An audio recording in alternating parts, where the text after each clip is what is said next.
બીજો પાઠ આકાશઃ પતતિ, આકાશ પડે છે. પેલા વિકલ્પો આપેલા છે. પહેલો પ્રશ્ન, સસલું ક્યાં રહે છે? જંગલમાં. સસલું શેનાથી ભયભીત થાય છે? સિંહથી. સસલું શા માટે દોડે છે? પાંદડું પડવાથી ડરી જાય છે માટે. સસલું શિયાળને શું કહે છે? આકાશ પડે છે એટલે દોડો. સસલું વાંદરાને શું કહે છે? આકાશ પડે છે એટલે દોડો. ભયભીત સસલાની પાછળ કોણ કોણ દોડે છે? શિયાળ અને વાંદરો. શશકઃ કુત્ર નિવસતિ જલમ, કઃ ધાવતિ શશકઃ, વૃક્ષાત કિમ પતતિ પર્ણમ, શશકઃ શયનમ કરોતિ. વાક્યનું ગુજરાતી કરો. સસલું સૂવે છે. કૌંસમાં આપેલા શબ્દોમાંથી યોગ્ય શબ્દ પસંદ કરી ખાલી જગ્યા પૂરો.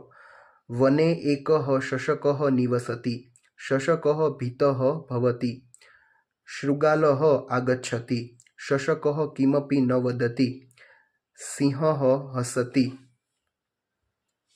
પછી ખાલી જગ્યા આપેલી છે. પર્ણ પતતિ, શૃગાલઃ આગચ્છતિ, શૃગાલ ભ્રાત ધાવતુ, આકાશઃ પતતિ, સિંહઃ વદતિ, આકાશઃ પતતિ, વા કુત્ર પતતિ, શશકઃ વૃક્ષ સમીપમ આગચ્છતિ. ચાલો એના પછી જોડકા જોડો. શશકઃ શયનમ કરોતિ એટલે કે ત્રીજું. વાનર ભ્રાતઃ આવતુ, કુત્ર પતતિ, આકાશઃ પતતિ. બીજું. શૃગાલઃ અનુધાવતિ. નીચેના દરેક પ્રશ્નના ઉત્તર એક વાક્યમાં ગુજરાતીમાં લખો. સસલું ક્યાં રહેતું હતું? સસલું જંગલમાં રહેતું હતું. સસલું શા માટે ભયભીત થઈ જાય છે? પર્ણ પડવાથી સસલું ભયભીત થઈ જાય છે. સસલું શિયાળને શું કહે છે? સસલું શિયાળને કહે છે કે ભાગો શિયાળભાઈ, આકાશ પડે છે. સસલાની પાછળ કોણ કોણ દોડે છે? સસલાની પાછળ શિયાળ અને વાંદરો દોડે છે. સસલાની વાત સાંભળી સિંહ શું બોલે છે? સસલાની વાત સાંભળી સિંહ બોલે છે કે આકાશ પડે છે. ક્યાં પડે છે? સસલું ક્યાં આવે છે? સસલું ઝાડની નજીક આવે છે. છેવટે સસલું શું કરે છે? છેવટે સસલું ત્યાંથી નાસી એટલે કે ભાગી જાય છે. નીચેના પ્રશ્નોના સંસ્કૃતમાં ઉત્તર લખો. પહેલો પ્રશ્ન, કઃ ભીતઃ ભવતિ, શશકઃ ભીતઃ ભવતિ, શશકઃ શૃગાલમ કિમ વદતિ, શૃગાલ ભ્રાતઃ ધાવતુ, આકાશઃ પતતિ, શશકઃ વાનરમ કી વદતિ, વાનર ભ્રાતઃ ધાવતુ, આકાશઃ પ્રતતિ, સિંહઃ કસ્ય અનુગચ્છતિ, સિંહઃ શશકઃ અનુગચ્છતિ, શશકઃ કુત્ર આગચ્છતિ, શશકઃ વૃક્ષ સમીપમ આગચ્છતિ. નીચેના વાક્યોનું સંસ્કૃતમાં ભાષાંતર કરો. સસલું દોડે છે. શશકઃ ધાવતિ. પાંદડું પડે છે. પર્ણ પતતિ.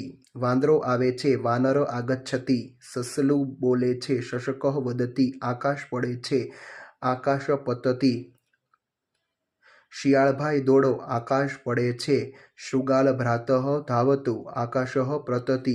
વાંદરો પણ પાછળ દોડે છે. વાનરઃ અપી અનુધાવતિ. ચાલો નીચે આપેલા સંસ્કૃત શબ્દોનો સાચો અર્થ તેની આપેલા વિકલ્પોમાંથી શોધીને લખો. ભીતઃ એટલે ડરેલો, શશકઃ એટલે સસલું, કુત્ર એટલે ક્યાં, ધાવતુ એટલે દોડો, પલાયનમ એટલે ભાગી જવું, વદતિ એટલે બોલે છે, ભ્રાતઃ એટલે ભાઈ અને શયનમ એટલે સૂવે છે. નીચે આપેલા સંસ્કૃત શબ્દોના સાચા સમાનાર્થી શબ્દો શોધીને લખો. પર્ણમ તો પલ્લવમ, વાનરઃ એટલે કપિહ, આકાશઃ એટલે નભઃ અને વૃક્ષઃ એટલે તરુઃ. પછી સિંહઃ એટલે મૃગરાજઃ, વદતિ એટલે કથયતિ, વનમ એટલે અરણ્યમ, સમીપમ એટલે સામીપ્યમ. ચાલો એના પછી ગુજરાતી ભાષાંતર કરો. અહીંયા ગદ્યખંડ પહેલો આપેલો છે. પહેલાનું આપણે ગુજરાતી ભાષાંતર કરીએ. સસલું બોલે છે. વાંદરાભાઈ દોડો, આકાશ પડે છે. ડરી ગયેલું સસલું દોડે છે. શિયાળ પાછળ દોડે છે. વાનર પણ પાછળ દોડે છે. સિંહ આવે છે. ચાલો બીજા ગદ્યખંડનું ભાષાંતર જોઈએ. સસલું ઝાડની નજીક આવે છે. સિંહ બોલે છે. આકાશ ક્યાં પડે છે? સસલું કંઈ પણ બોલતું નહીં. સિંહ હસે છે. સસલું નાસી જાય છે. અહીં તમારો બીજો પાઠ પૂરો થાય છે. Thank you.